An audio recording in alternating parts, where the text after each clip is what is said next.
Good evening, everyone. We're going to start with two stories today. First one is because tonight is the death anniversary of a great Kabbalist. His name is Rabbi Rafael Ankawa. So I'll tell you a story. It is actually a long story, but we'll go for the short version, okay? To get the point. 23 years ago, I was in San Francisco area spreading Kabbalah, letting people know about the wisdom of Kabbalah, the possibility to study, and of course the books of the Zohar. And I met a woman that was very interested in the study, in Kabbalah, Zohar, books, everything, very, very interested, as if she was waiting for it for many, many years. Happened to be a woman that lives in San Jose. It's 45 minutes out of San Francisco, if you know the area. And she was born in Morocco. And her husband American, so we were talking, she's excited and all that. And as I was about to leave, her husband went to the other room, came back with a picture of this Kabbalist, Rabbi Rafael Ankawa. But why did he come back with a picture? Because she wanted to see Kabbalistic calendar, which I had. Everybody is familiar with the Kabbalistic calendar? It's a very special calendar. Okay. Anyway, in this Kabbalistic calendar is the picture of Rabbi Rafael Ankawa. First picture that I opened the calendar happened to be his picture. So her husband brought the picture and showed me, and he said, "Oh, that's my wife's favorite Kabbalist." And we didn't talk more about it. I had to leave. A few days later, in San Francisco, I met her sister, not by coincidence, a crazy story. I met her sister, and she asked me if I heard the story of the Kabbalist Rabbi Rafael Ankawa. I said, no, she just showed me the picture. So she said when she was little, like 2 years old, she was very sick. And back then in Morocco, like 70, 80 years ago now, they didn't know much what to do with her. She had fever, high fever for a few days and very sick, and her mom was very concerned. And so she stayed next to her bed all the time, even at night. She wouldn't let go. And the neighbors that wanted to help, they said, here is the picture of this Kabbalist, Rabbi Rafael Ankawa. Put the picture under her pillow and see what would happen. And that's what the mom did. And the mom, in the middle of the night, she saw Rabbi Rafael Ankawa coming and putting his hands over the head of the baby. And in the morning she was completely fine. So she says, since then I carry this picture. Is my Kabbalist. His name is Raphael, and Raphael, there are archangels. Raphael is the angel for healing. Is the angel for healing. Now, this happened 23 years ago. Okay, I told you the short version because it's amazing how I got to meet this woman. I was actually in San Francisco, how I came to San Jose to meet her. Anyway, so 7 years ago we traveled to Morocco for, we call it energy trip. Last week we spoke about the power of the Zohar in Morocco. Remember that class last week? So 7 years ago, we went to visit Kabbalists, where Kabbalists are buried. It was a cemetery trip, from one cemetery to another, but of course, energy centers. Where a Kabbalist is buried, it's an energy center. So the first Kabbalist that we went to from the airport in Casablanca is Rabbi Rafael Behar. And I didn't plan on it. I wasn't the planner of the trip. I wasn't the guide tour. We had 3 buses, and not by coincidence, it's the first one to go. So I was in one of the buses, and I was telling the story. I started to tell, you travel, it's a long trip from the airport to where he's buried. He's buried in a city that is called Sali in Morocco. It's called Sali, not far from Rabat. And so on the way I'm telling the story, like many miracles happen in this story. And imagine, the bus is driving, I am standing with a microphone and I'm sharing the story. And as I say the word San Jose, parallel to us, a big truck in Morocco that says San Jose. Okay, so we arrived there, and it's a very special place, very, very special place. It's a cemetery, and in the middle of the cemetery, that's where Rabbi Rafael Ankawa is buried. And Ankawa, Rabbi Rafael Ankawa. Rabbi Rafael Ankawa. So in the cemetery, is a Jewish Kabbalist who is protecting and taking care of his grave and everything. Arab family that live right next to his grave. Just to show you that Kabbalists are beyond religion, beyond anything, and people can feel, they actually live there next to his grave, and they wash it and they clean and they take care of it, and it's amazing, a very powerful place. And the reason I'm telling you about Rabbi Rafael Ankawa is because it's his death anniversary tonight and tomorrow, and you can connect to him by lighting a candle, asking for assistance, for healing. That's what a death anniversary of a Kabbalist means. That he's coming his soul once a year to assist, to help. So you're aware and you ask for help, he'll come. Okay, that's one story. Second story is a story from the Zohar that it's an amazing story that we're going to learn many lessons from this story. By the way, anybody has questions regarding the Zohar? Yes. We weren't here last time, but I listened to the tape, and you said the soul is in the blood. Yeah. And that sounded very strange to me, because I thought always the soul must be in the breath. In the breath, that too. But the soul has 3 different levels. Okay? Breath is called neshima. Neshima is the same word of neshama. Okay? We are talking about the lowest level that is called nefesh. Nefesh, Adamu nefesh. It says in the Torah that the soul is in the blood. What's the lowest level? The level of the soul that is connected to the physical realm, and that has to be somewhere in the body. So it's in the blood. Okay, and I explained white cells, red cells. Now, in Kabbalah 3, we learn about the levels of the soul and how to elevate and to operate from the highest level, which is our goal really in life.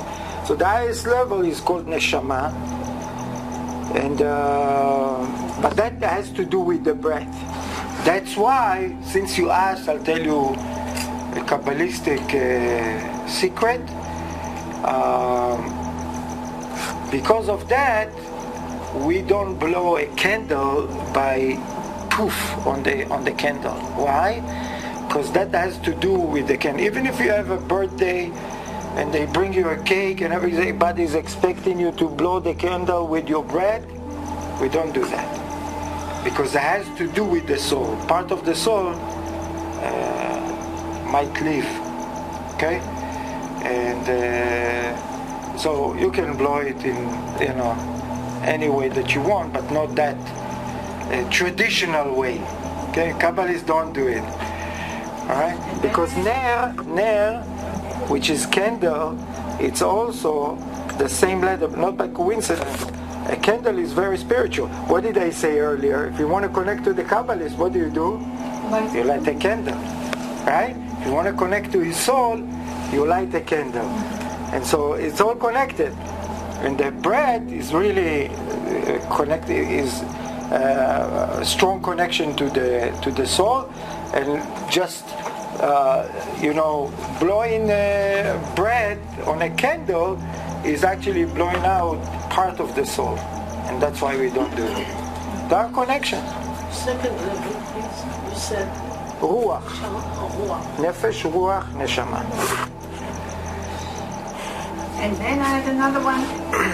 You didn't mention the 20 positive metaphysical energies, did you? I What did. they are? There are 22. Yeah, 22 that correspond to the 22 chromosomes in our body. And they are represented by the 22 Hebrew letters. Yeah. The 22 shapes, it's not about the letters. These shapes are representing these energies. Yeah. Because the reason why I mentioned the blood, the soul in the blood, is because for something metaphysical to be manifested in the physical realm, has to be something in between. It has to be some kind of a bridge. So for the soul to be manifested in the body, the bridge is the blood. For the 22 positive metaphysical energies to be manifested in this world, the bridge is the Hebrew letters. Okay? So, but the way we have to see them as shapes. When we see the shape, the soul recognizes this shape, and especially the combinations in the Zohar. By the way, since we mentioned in the Zohar, Kabbalah was not available for many years to everybody. why? Yes, so why?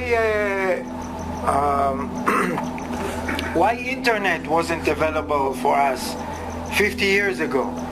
Why cell phone wasn't available 30 years ago? Why not? Because it's all about timing, and it's very strongly connected. Technology and the wisdom of Kabbalah. Because technology is one of the ways that the light manifests in this world. It's one of the ways it manifests in the physical world. Kabbalah wasn't available. It's all about timing. The game of life, we said, has rules, has opponent in the game, and like any game, basketball, football, any game has what else? Time limit. So the game of life also has a time limit. So we're coming very close to the end of the game, and that's why it's the time that humanity is ready to receive this information, and that goes together with technology. But certain people were studying Kabbalah, or some people were learning Kabbalah. In every generation. Yeah, many generations back.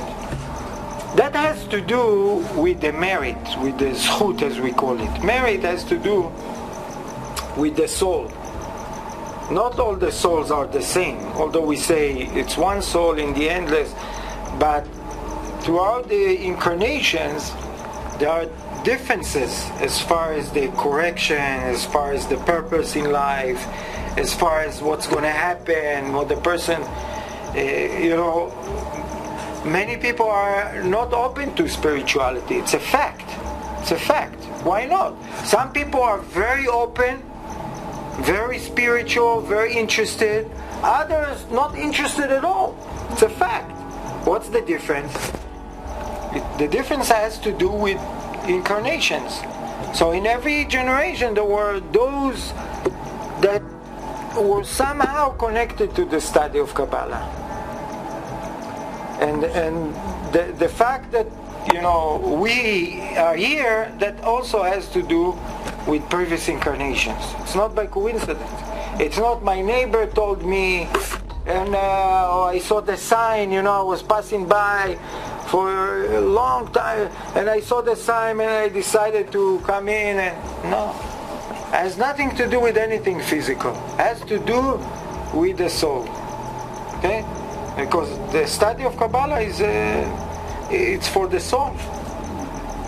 Yes. The one who wrote the Zohar is Rabbi Shimon Bar Yochai. Correct. Now, what is the Zohar is his whatever he left, the legacy that he left us, but he passed away how many years ago? 2,000 years ago. 2,000 years. Now the Kabbalah is based on the laws of the Zohar, right? On the wisdom of the Zohar. On the wisdom of the Zohar. Yeah, but I'll tell you a little... So how come only now the Kabbalah has been discovered and it wasn't discovered before? Okay, because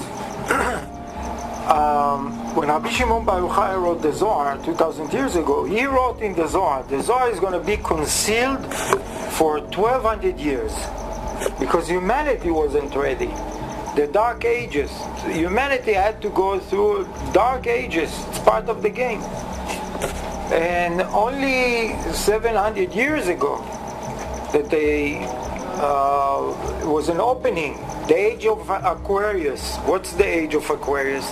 The age of Aquarius didn't start in Woodstock, in the 60s. That's not when the age of Aquarius started. It started 600 years ago, the age of Aquarius, which is an opening for the wisdom, a shift in the world. That's when the Ari and Rabbi Avraham Azulai says that now the gate is open and everybody should study Kabbalah because it has to do with timing, the time of the game. So because we are coming very close to the end of the game, so it's the time that it's open, where before there were always Kabbalah, like Rashi. Rashi was a great Kabbalist that lived 1,000 years ago in France.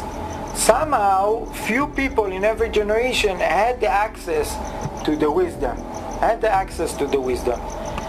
And the first book actually is the Sefer Yetzirah, the Book of Formation, that Abraham the Patriarch wrote before the Zohar. But it was written in a very concealed way. Very, very concealed way. Only 2 pages. There are many commentator on the Book of Formation, but for the first time Rabbi Shimon wrote the version of the Zohar, which is all the wisdom in a lengthy way. So now we come into a story that Rabbi Shimon Bar Yochai writes in the Zohar, and we're going to learn from this story. Okay, so first I'll read in Aramaic for the energy, for us and for the world, and because the energy using the Zohar as an antenna is more important than any wisdom, any information, anything. It's the light that eliminates darkness, and scanning the Zohar, reading the Zohar is the most powerful tool, and that should be our priority in life, to bring light. The logic mind, where the opponent is, gonna tell us all the time, there is an obstacle, there is a darkness, there is a challenge. What do? You fight. Fight? What's going to happen? Fight. Not going to help. What's the way? It's like they say in the ocean. If there is a current in the ocean and you are pulled into what should be the approach? Should you fight the waves? Should you fight the current? Try to swim back? That's what you do. What do? You let go. You let go. Why? Because you're going to lose all your energy very quickly, right? You're going to lose it, right? So the right approach is not to fight it. Don't try to fight it. Let go and try to, right, to go to the side, but let go. Don't try to fight it. You're going to lose all your energy. It's true not only in the ocean, but it's true in life when people fight any situation. Go fight it. What happens? They lose energy. People lose energy in many different ways. It's not the way. It's not to fight darkness. But here, we have access to the most powerful tool to bring light. I draw light. The light takes care of things. The light removes the darkness in a very simple way. The logic mind, the opponent, gonna fight it, fight. Not the way. It's not the way. Like dark room, when we come to the dark room, we don't think even to fight the darkness. That's not even crossing our mind. Should I fight the dark? No. Bring in light. Simple. That should be our approach to any situation. Bring in the light. Although it's very difficult, because the logic mind going to tell us what should be your strategy. No, we have to stop and say, no, let me, use the tools. Bring in light. We'll take care of things. I have a question. Yeah. Scanning the Zohar, it brings light. How about reading Torah, Siddur, or It says in the Gemara, you know what Gemara is? I know, I heard of it, but Yeah. I don't know what it is. It says 1 hour of Zohar is more powerful than 1 year of study of Gemara, of Torah, of anything. That's how powerful Tehillim or anything. 1 hour, more powerful than anything. Thousands of times more. So why, my focus is, Zohar. Why do something less? Yes, please. Was the Zohar originally written in Aramaic? Yes. So why is Aramaic? Okay, good question. Enough? Good question. We read in Aramaic. Yeah. It's Hebrew letters, but the language is Aramaic. Why Aramaic and not Hebrew? Because there are two types of angels. There are forces, there are angels, there are good angels and there are negative angels. What the negative angels are trying to do is to put obstacles and to block our prayers or connections from reaching higher levels, sources of positive energies that we want to reach. They understand all the languages except Aramaic. So we trick them in a way.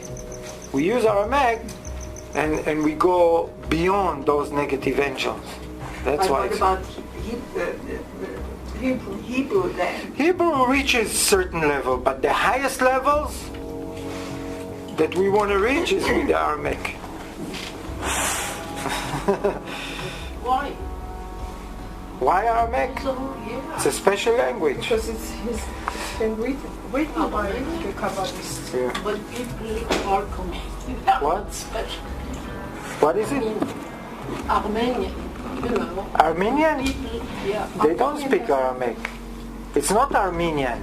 No. It's Aramaic. It's a special language. Although there are people on the border of Iran and Iraq, they speak Aramaic still today.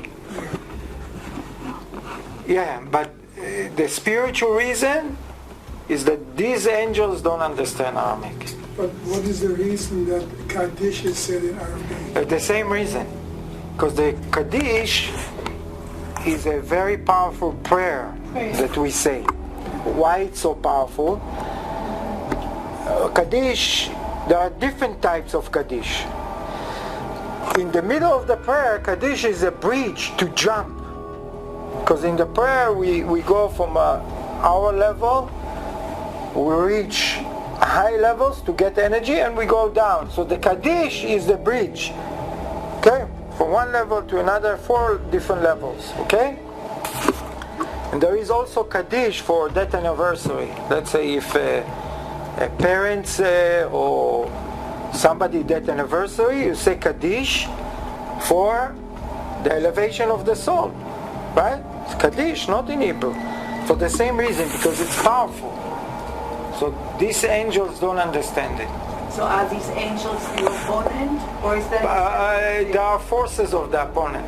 Yeah, he has forces. Yeah, like the light has many positive angels. The opponent also has many positive, negative angels. So what is the end of the game? You mentioned the end of the game. What is it? We will all be. In Kabbalah 3 we discuss it. 2 and 3 we discuss. 2 and 3. Yeah. Okay. No more questions. No, why not? We insist. The Anabekor prayer is a very spiritual Very, very powerful. and very powerful. And it's not written in Arabic. It's we say it in Hebrew, right? We say it in We Hebrew. said There are different tools, different ways, different reasons. Anabekor is also from the Zohar, by the way. yeah, it is from the Zohar.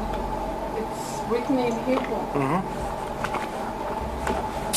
But again, it's not about what language is the Anabekor, because even though it's Hebrew, Yeah. it's actually a combination of letters, because you don't really understand what it says. Ana, Bechor, Gedulat, Yeminecha, Tatirtzu. What does it mean? I speak Hebrew. Yeah, there is Doesn't mean anything. connection between the Doesn't mean anything. No connection. Why? Because it's combinations of letters. That's what it is. And in Kabbalah too, we learn the Anabekor, which is the Kabbalistic mantra. We use it as a mantra. You know, you meditate, for healing, for all kind of tranquility, for love, for tree of life, all kind of things, for freedom. That's Anabekor. But that's we dedicate like 3 classes to learn the Anabekor, to indicate how powerful it is, with a strong connection to the angels. Okay, so I'll read the story. I'll read in Aramaic first. I'll translate, and it's a simple story and very powerful. Okay, we can learn a lot from it. רבי חייא ורבי יוסי אבו אזלה באורחה פגעו באותו השכחו תרי גברי דאבו אזלה עד הכי חמו ברנש דאבעתי. So the details are like this. 2 students of Rabbi Shimon Bar Yochai are walking in the desert. Okay? Two students. Number 1 and number 2. Okay? They are walking in the desert and they see 2 other people also walking in the desert. Let's mark them. Blue. No good. Maybe this. Okay. 3 and 4. Okay. And so these 4 people are walking in the desert, 2 and 2, and they see. You see how powerful this is in the Zohar. I read 1 sentence and all these details, and they It's going the see. same direction. They see number 5, right? Another person coming to these 2 people. Why he came to them? Why he approached them? ואמרנו במתו מנייכו אבו לי מזונה פתה דנמה דעני טרן יומין דתאינה במדברה ולא אכלנה מידי.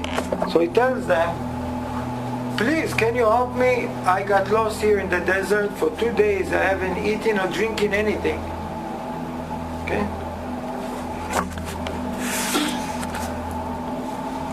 השתמית אחד מהילון תריגה ואפיק מזונה דיור הייתי לאורחה והעיב לה ואכיל והשקיל לה.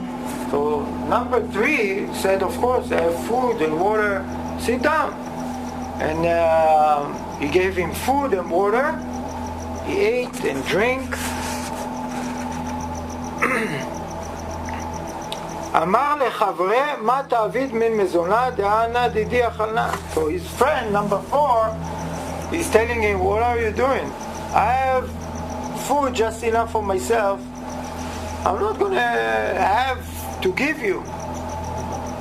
אמר לחברי מה תעביד דאכלנה. אמר לה ומה עלי דידך אנא אזיל יתיב גבי ההוא מסכנה עד יאכל כל מה דאבה גבי והוא נמד אשתער יאהב לה לאורחה ועזל לה. He ignored his friend that said, I'm not going to give you any of my... this guy ate and drank, and number 3, that shared his food, he gave him also the rest of the food and water. He gave him everything. And he took and he left. Okay? אמר רבי חייא לא רצה הקדוש ברוך הוא שדבר זה יהיה נעשה על ידינו. אמר רבי יוסי אולי נגזר דין על אותו אדם ורצה הקדוש ברוך הוא להזמין לו את זה כדי להציל אותו. רבי חייא, those are the 2 students of Rabbi Shimon Bar Yochai, Kabbalists. Told him the Creator didn't want us to have this married, that's why he came to them. And for sure there is something to do with this person, some kind of judgment on this person. That's why he had this opportunity. בעוד שהיו הולכים להתעף אותו אדם בדרך מחמת רעב, אמר לו חברו ולא אמרתי לך שלא תיתן הלחם לאחר. This person, after this guy left, they continued to walk. He got tired, exhausted, hungry, thirsty, couldn't continue. And so he lay down. His friend is telling him, didn't I tell you not to share? I told you. אמר רבי חייא לרבי יוסי הרי יש מזון אצלנו ניתן לו לאכול. So Rabbi Yossi is telling Rabbi חייא, we have enough food, let's go and give him. אמר רבי יוסי אתה רוצה להוציא ממנו הזכות. רבי יוסי told רבי חייא, what, you want to take away the merit from this person? Let's wait and see. Let's wait and see, because something has to happen with this guy. ורצה הקדוש, some kind of a miracle. ורצה הקדוש ברוך הוא להזמין לו זכות כדי להצילו. For sure, these are very spiritual people, and therefore they see that things don't happen just like that. There is a reason, and the reason is there is judgment on the head of this person, and the Creator wanted to give him an opportunity to remove the judgment. Okay? בתוך כך ישב אותו אדם וישן תחת אילן וחברו התרחק ממנו. So before, when this person said, didn't I tell you? He said, what did you think? I'm going to rely on your food.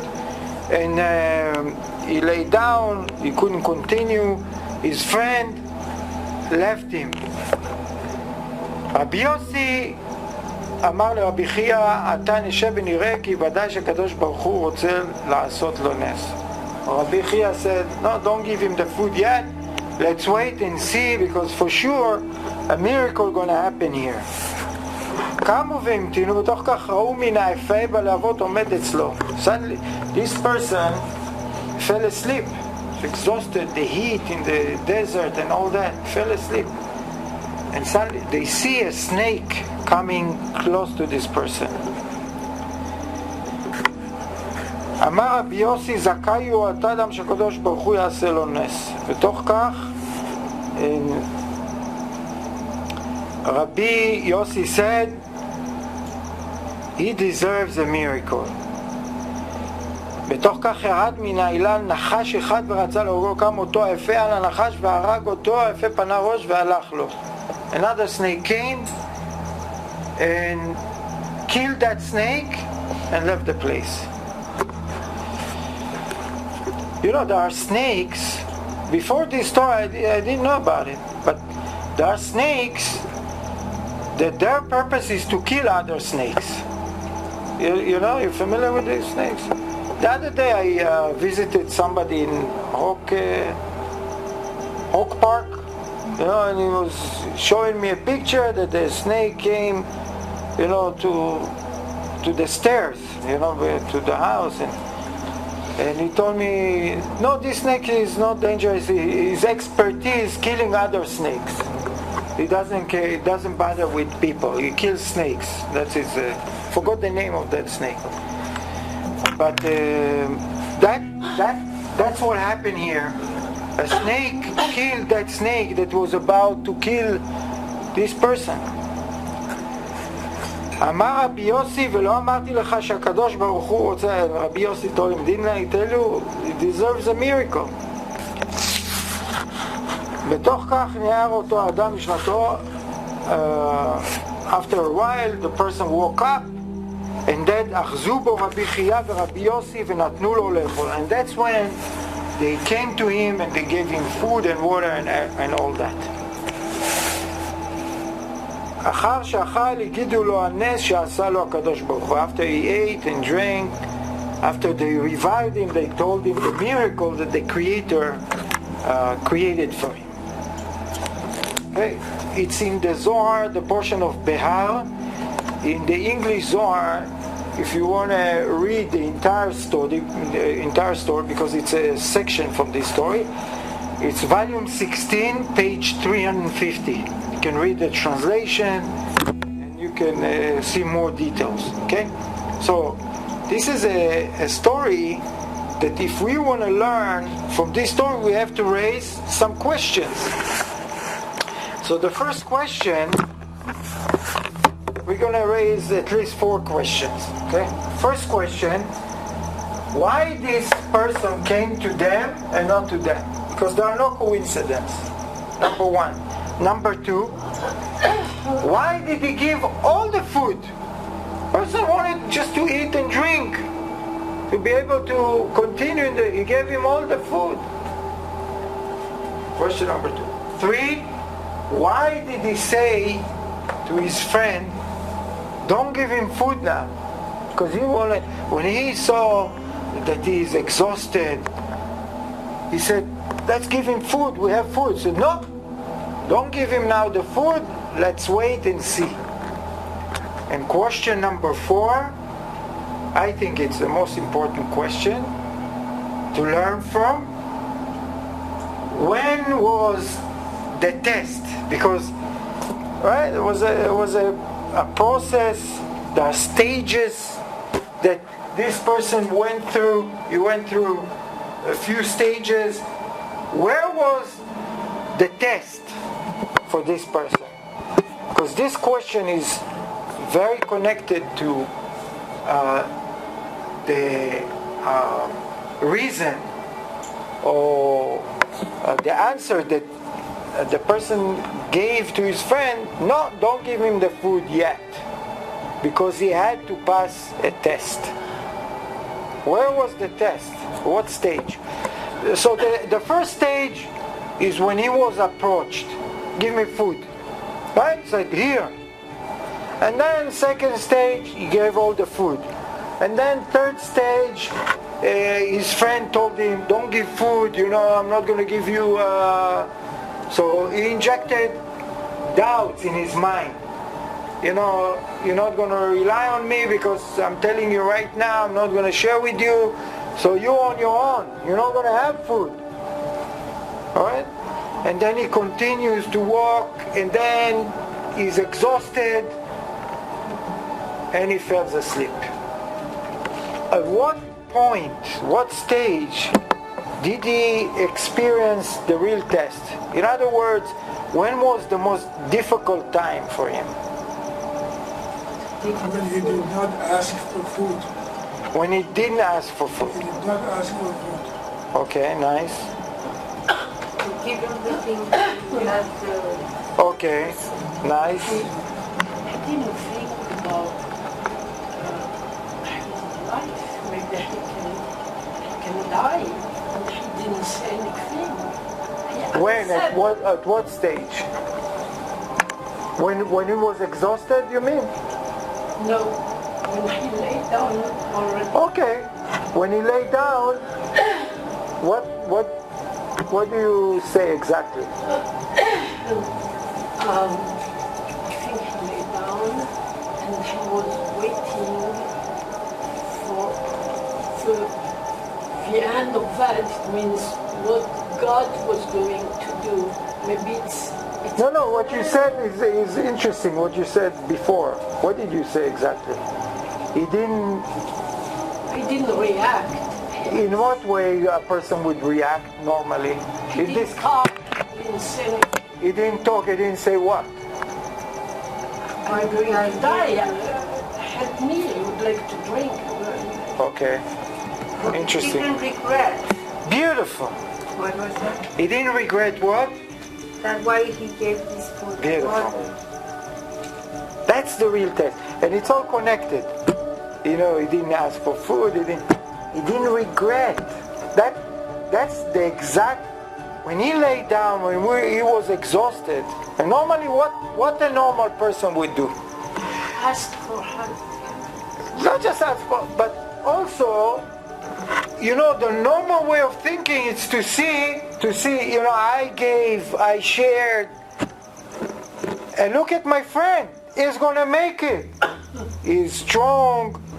Again, the story is specifically in the desert, telling us in a difficult, it's not happening here in Wilden Hills that a person, you know, can get food and water from anywhere.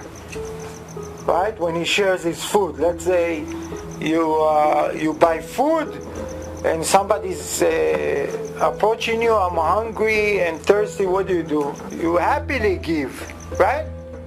Why? Because you go back to the store and you buy again food. You are happy to give. No big deal. But in the desert, when you give your food, that's a big deal. It's crazy. You know, to give food in the desert, it can be very dangerous. So, let's go one by one.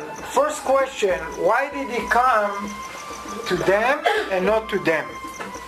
The answer is, like Rabbi Yossi said to Rabbi Chia, he said, the Creator didn't want that to happen to us. And therefore, he came to them. Why? Because he said, this person, for sure, there is a judgment over his head. And the Creator wanted to give him an opportunity to remove that judgment. Because the rule in the game is, right, Kabbalah 1, we're learning the rules of the game. A very strong rule in the game. Before any form of judgment manifests in a person's life, whether any form of negativity, before it comes, before the manifestation, even, and you see the title of this story in the Zohar is tzedaka tatzil mimavet, charity would save a person from death. Even if a person is destined to die that day, he's not going to just die like that. Even if it's written from day one, that's his DNA. At the age of 37, he's going to die. He can change that. How? The universe gives a person a chance, an opportunity to remove that. How? With what? Tzedaka tatzil mimavet, which is charity, and a person is given the opportunity to do charity that would change that destiny. And what is charity? anything that is beyond logic, crazy sharing. That's why the details are so important here. You know, many people share naturally, good heart, very generous, this cause, that cause, nice. But that doesn't mean it's a transformative sharing. Tzedaka tatzil mimavet, the Torah says, the Zohar explains, the sharing has to be transformative. What's transformative? Beyond logic, crazy, extra mile, whatever you want to call it. But it's not something natural. It's not something that I do it from my heart. You know, it's easy for me to do. I love doing it. I love this cause. I love this project. Oh, I'm going to build a museum because that's what my passion is, art. It's nice. It's nice. Even if you donate 30 million for this museum that people are going to come and look at pictures. Donated $30 million, $50 million. Big donation. Not necessary. It can be something like this, you know, $20, but transformative. Can change any decree, any judgment, even if the person is supposed to die. And that was the case with this person. This person was supposed to die that day. That was his destiny. By that snake. Snake was supposed to kill him. And the universe gave him an opportunity, like the universe gives every person an opportunity to do transformative sharing. But unfortunately, most of the time, our eyes are not open enough to see the opportunities. Because when the opportunity is going to come, it's not that somebody going to come with a sign, you know, I'm coming to save your life. So do it. No, it's not going to happen that way. It's going to happen, and most of the time we're going to say, why me? Why me? Go somewhere else. Go somebody else. Why here? Come to my house. I'll open a table for you. You coming to me in the desert? Why now? Why now? Who is the giver? Who is the receiver here in this story? Is number 5 is the receiver or the giver? He's the giver. Although he received food, but what was his purpose? What's his job here? Give him an opportunity to share. Unlike the normal way that we view anybody that is coming to ask us for help, what do we say? He needs me, I'll give. It's the other way around. We are the receivers. Because what's our purpose in life? We get caught with the logic mind and the illusionary reality that when we do for somebody, when we give, when we help, we are the givers, and therefore we feel great, you know, about our. It's the other way around. Spiritually, every time we give, the person gave us an opportunity. We receive more than we. Of course, because if it's not me, it's somebody else. Somebody else that we would have this opportunity. So the answer for question number 1 is that he needed a miracle. That's why he came to them and not to them. Okay? Question number 2, why did he share all his food? He shared everything. Because this person knew, as a spiritual person, when the opportunity to share comes, I want to get all the light. I want all the energy. Not just some of the energy. I want it to be all the way transformative, and I want all the benefit from it. Not some of it.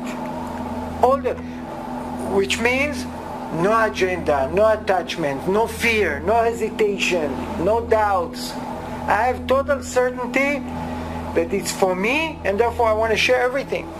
Everything. That's the answer for question number 2. Question number 3, why did he say, don't share? don't share our food. The person is laying down, is exhausted, hungry, thirsty. No, don't give him food now. Why? Because he had to go through a test. And the test is to experience the difficult time of hunger and exhaustion and the lack of what I share. Because in life, many times, it's actually easy to share. We can get excited about the fact that I can share, and we can easily share. But that's not the test, to share. The test is to experience the lack. I'm missing what I had before and I gave away. That's the test. So a person, spiritually, this is a rule. A person that regrets, for no matter what reason, he regrets the sharing, he loses all the light that he gained from the sharing. That's the rule. Now, his action of sharing revealed so much light that that darkness that was supposed to manifest in his life, which is the cause of his death, that light eliminated the darkness. If he would regret for a second, for a split of a second, he would say, look at my friend, he's gonna make it, I share, where is God, all that, all this normal way of thinking. How stupid I was, why did I give everything, should have given some. Any of these thoughts would kill him, So they knew he had to go through a test, and they knew, the light is in the picture. It's not between us and this guy and his friend and the food. This is a spiritual situation here. It's it's like it's between him and the light, and the opponent is in the picture trying to do something. So a very spiritual approach. Spiritual approach, nothing physical, nothing, material. Has nothing to do with food. Oh, the food gonna save him. No. If he would give the food before the test, the food would actually kill him. The food would be the cause of his death, because he had to experience the test. Same thing, we in the major actions of sharing, the test would come. And the test would be for one thing, to see if we regret or not. A person regrets his sharing, loses all the light instantly. A person can gain light, actions of sharing, throughout his life. Is that also a correction or correct tikkun considered as that? Yeah, it's a huge correction. I'll tell you a story that happened in Jerusalem some 45 years ago, with Rav Berg and his teacher, Rav Breinwein. The Rav was in Israel at that time, so they went to visit a rabbi in a hospital, was sick and in a serious condition. And when they came, Rav Breinwein is the teacher of the Rav, Kabbalist, Kabbalah like this, Rabbi Chia and Rabbi Yossi, coming to visit this respected rabbi in Jerusalem. And the first thing he tells them is, I don't understand, why is it happening after all the good that I did. So they listened to him. But when they left, Rav Breinwein said, what a stupid guy, he just lost everything. Regretted, like doubting the light, regretting, lost everything. Lost everything.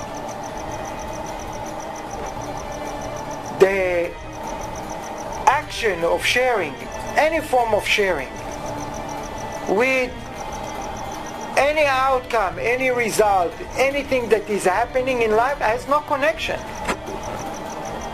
If a person would say, I shared and look at me, look at my situation now, I'm starving, I'm gonna die. If he would relate his action of sharing to his condition, he would lose the light. Because the reason for sharing is one, it's to receive light. What's the first thing we learn in Kabbalah? Don't trust the five senses. Don't trust. Usually the logic mind would tell any person, share, but with attachment, with logic. With logic. What's attachment? What logic?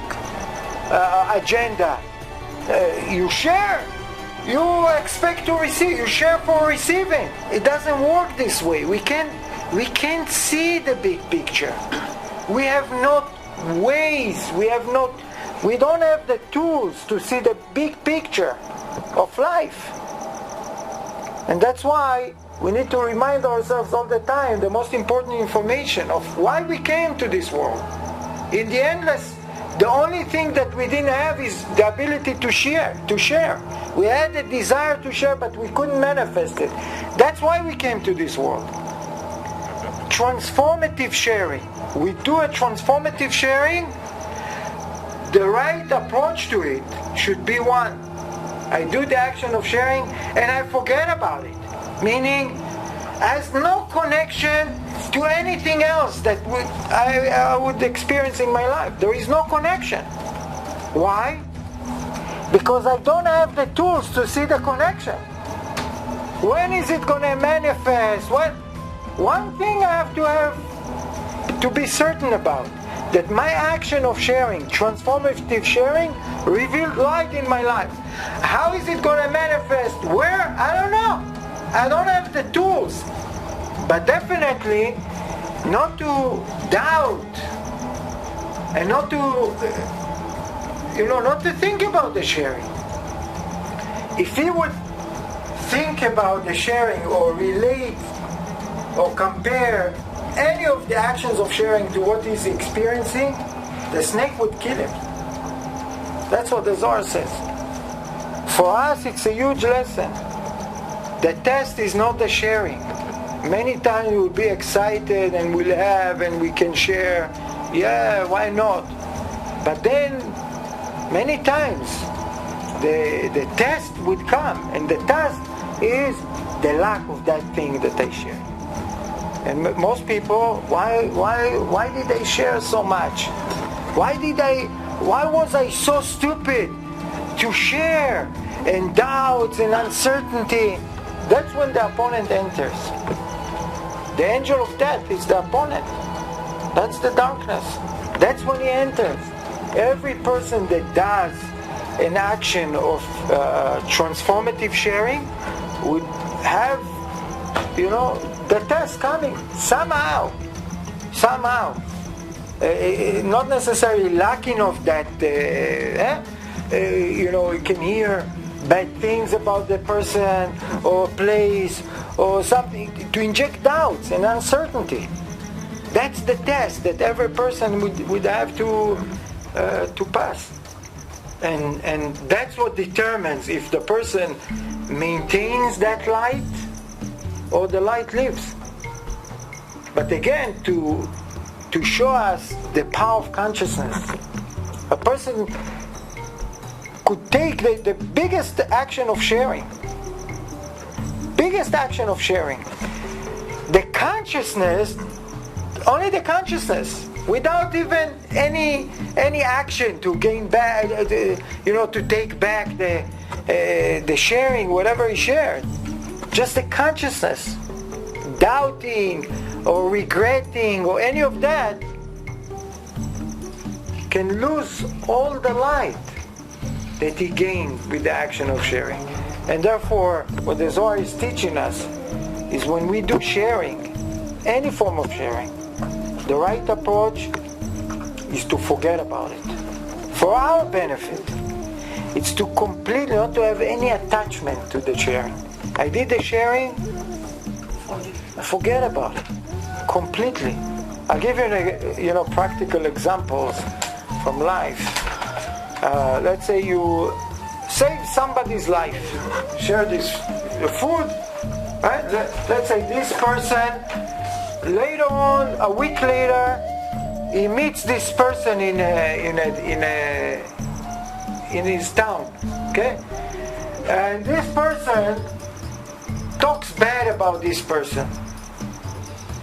He saved his life, and now he talks bad about him. Things like that happens, right? You do good to people, and later on you hear that they talk bad about you. What's the normal reaction? What people feels about it?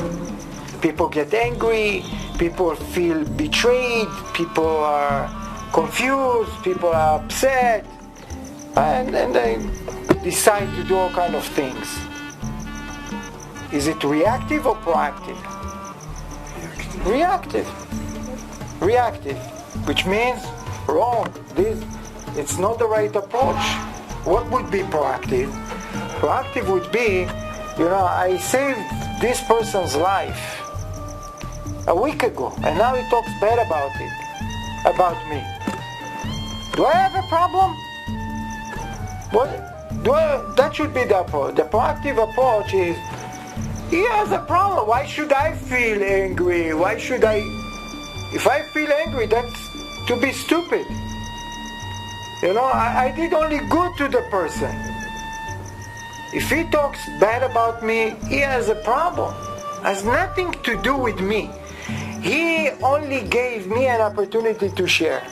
What he does now, that's his business. Okay? This approach is an indication that the sharing was coming from the right place, which is no attachment, no agenda, no expectation. I didn't expect to receive anything back from this person. So if he talks bad about me, I'm not upset at all, because that has nothing to do with the fact that he gave me an opportunity to share. I got the opportunity to share. This is a spiritual approach to any form of sharing. I shared, I moved on. That was good for them. What is happening with this person now, he's talking bad about me, has nothing to do with the sharing. And therefore I don't regret, I don't think that's his problem. Maybe he needs more help. Maybe I can assist him with with his negativity now. Maybe that, but definitely not to have a reactive approach to it. Definitely not. Many times in life we have to ask ourselves these simple questions. What did I do? The logic mind would inject fear and confusion and uncertainty. We have simply to ask, did I have a negative intention? No. Did I do bad? No. Why should I feel bad? Why should I be in this normal place of anger and betrayed and all that? It has nothing to do with me. We have to be strong enough and to move on. Last week we spoke about, the catch. Where do we get the strength, the power to be able to do these things? Remember? That was the question 2 weeks ago, right? Where do we get the strength? And what's the answer that we answered last week? Where do we get the strength to be able to be proactive, to move on, to be strong enough not to fall, not to go down with these negative situations, negative people that would try to pull us down? Share we learned today. What did we learn last week? Meditation. The Zohar. The 22 level. Exactly. Scanning the Zohar. Scanning the Zohar gives us the strength, the power, the fulfillment that I'm strong enough, that I'm able, to move on and not to fall. Because in life, many times, it's mostly, these traps that trying to drag us down with the normal approach. This person said that, and this person this, and this conspiracy and all that. A lot of energy and time and life of people are being wasted on these unnecessary things. You know, unnecessary. Yes, please. What about the number 1 and 2? I mean, who do they represent? You say, well, they are very spiritual, but still, they had to risk something too. Let's say the poisonous snake comes and they know it could kill the person. Yeah. That guy was passed out, he didn't even know about this. Yeah. But what about those two? Yeah, exactly. Obligations. This is they teach us many, many lessons. You mentioned the snake coming. They are the best example of total certainty from the beginning of the story.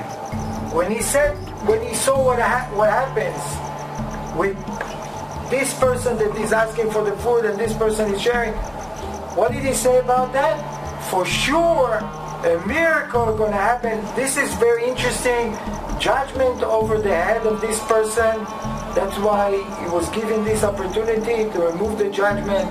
And let's wait and see the miracle that would happen. And when the snake came, he still, the boat, restricted. He said, we're not going to get involved. Let's wait and see. Let's wait and see what's happening. And you don't like that. No. But were they aware of this? What you don't like? Well, yeah, I mean, in practical life, if people stand, somebody is drowning and say, well, let's see what happens. No, you're right. You're right. That's So, the Munah. that's it. Now, we are talking about Rabbi Chia and Rabbi Yossi on the highest level of consciousness. Okay? So, I totally understand what you're saying. For us, in our life, if we see something like this, we get involved.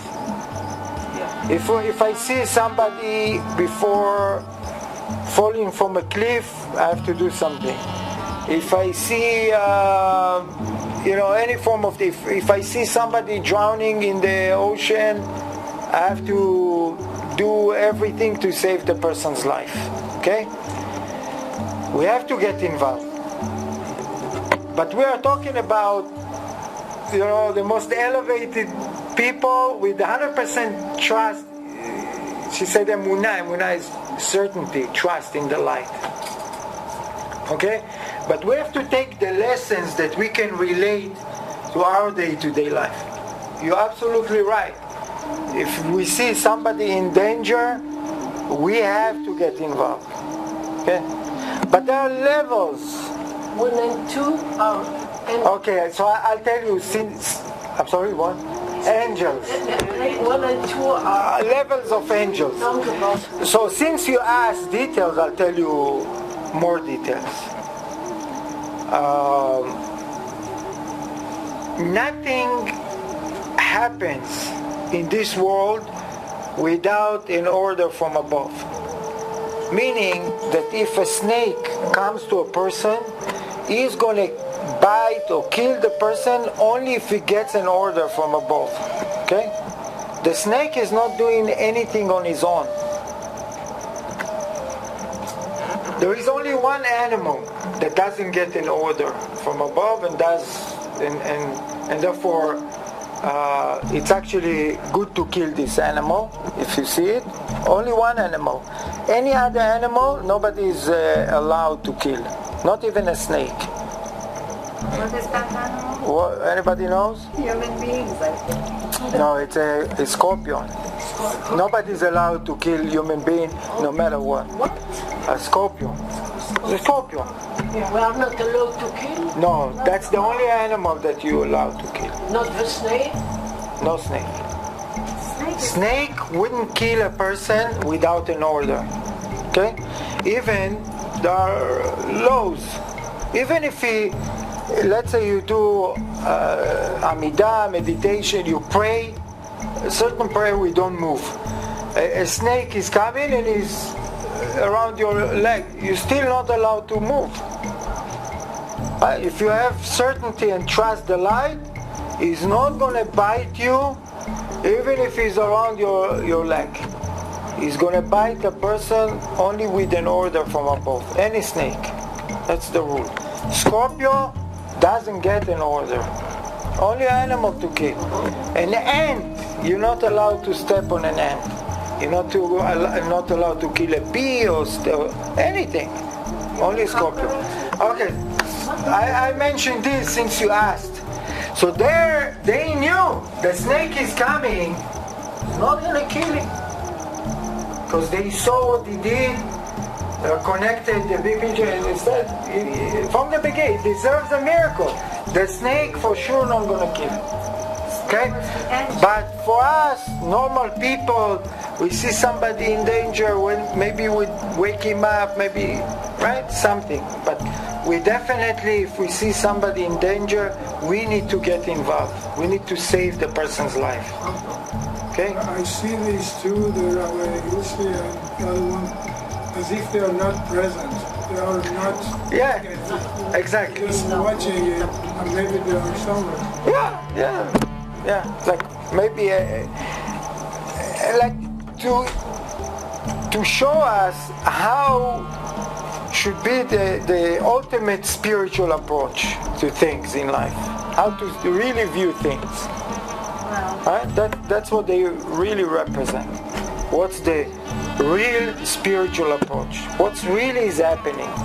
And that's why from the beginning they said deserves a miracle, a judgment, and don't get involved, don't give him food and all that, because they knew the stages.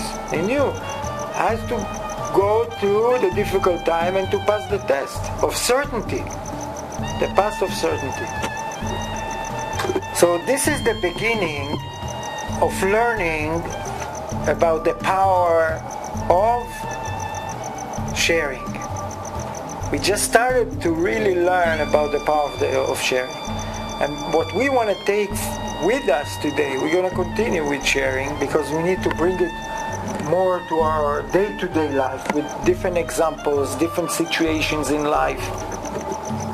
When to share, when not to share, what consider sharing, what not. It's something that we need to learn and to apply in our life. So we're going to continue and understand more. But what we take with us tonight is the understanding that sharing is for us. Sharing is not for the receiver. I'm the receiver when I give. And the real sharing is transformative sharing. It's not the sharing that comes easily or naturally. It's the transformative sharing that surprised by it, not ready, not prepared, and yet it's coming to me to maybe save my